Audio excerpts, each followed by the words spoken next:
أعوذ بالله من الشيطان الرجيم. بسم الله الرحمن الرحيم.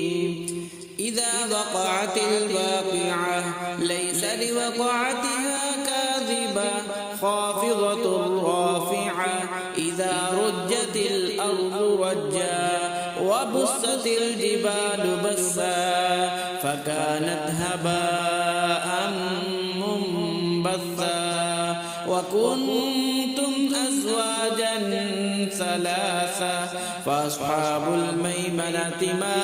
أصحاب الميمنة وأصحاب المشأمة ما أصحاب المشأمة والسابقون السابقون أولئك المقربون في جنات النعيم ثلة من الأولين وقليل من الآخرين على سرر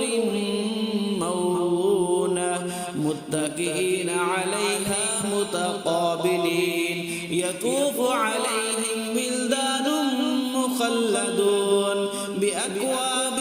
وأباريق وكأس من معين لا يصدعون عنها ولا ينزفون وفاكهة مما يتخيرون ولحم طير مما يشتهون وحور عين كأمثال اللؤلؤ المكنون جزاء بما كانوا يعملون لا يسمعون فيها لغوا ولا تأثيما إلا قيلا سلاما سلاما وأصحاب اليمين ما أصحاب اليمين في سدر مخضود وطلح منضود وظل ممدود وماء مسكوب وفاكهة كثيرة لا مقطوعة ولا ممنوعة وفرش مرفوعة إنا أنشأناهن إنشاء فجعلناهن أبكارا عربا أترابا لأصحاب اليمين ثلة من الأولين وثلة من الآخرين وأصحاب الشمال ما أصحاب الشمال في سموم وحميم وظل من يحموم لا بارد ولا كريم إنهم كانوا قبل ذلك مترفين وكانوا يصرون على الحنث العظيم وكانوا يقولون أئذا متنا وكنا ترابا وعظاما أئنا لمبعوثون أو آباؤنا الأولون قل إن الأولين والآخرين لمجموعون إلى ميقات يوم معلوم ثم إنكم أيها الضالون المكذبون لآكلون من شجر من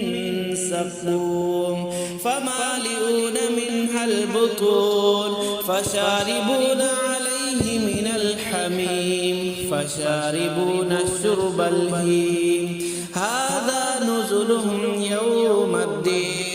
نحن خلقناكم فلولا تصدقون أفرأيتم ما تمنون أأنتم تخلقونه أم نحن الخالقون نحن قدرنا بينكم الموت وما نحن بمسبوقين على أن نبدل خيرا منهم على أن نبدل أمثالكم وننشئكم فيما لا تعلمون ولقد علمتم النشأة الأولى فلولا تذكرون أفرأيتم ما تحرثون أأنتم تزرعونه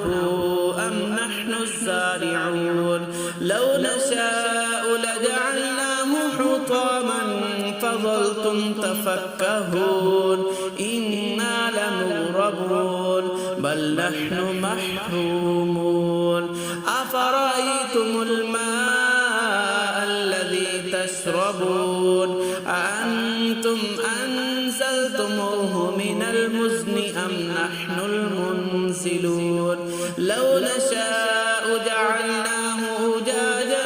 فلولا تشكرون أفرأيتم النار التي تورون أأنتم أنشأتم شجرتها أم نحن المنشئون نحن جعلناها تذكرة ومتاعا للمقوين فسبح باسم ربك العظيم فلا أقسم بمواقع النجوم وإنه لقسم لو تعلمون عظيم إنه لقرآن كريم في كتاب مكنون لا يمسه إلا المطهرون تنزيل من رب العالمين أفبهذا الحديث أنتم مدهنون وتجعلون رزقكم أنكم تكذبون فلولا إذا بلغت الحلقوم وأنتم حينئذ تنظرون ونحن أقرب إليه منكم ولكن لا تبصرون فلولا كنتم غير مدينين ترجعونها إن كنتم صادقين فأما إن كان من المقربين فروح وريحان وجنة نعيم وأما إن كان من أصحاب اليمين فسلام لك من أصحاب اليمين وأما إن كان من المكذبين الضالين فنزل من حميم وتصلية جحيم إن هذا لهو حق اليقين فسبح باسم ربك العظيم صدق الله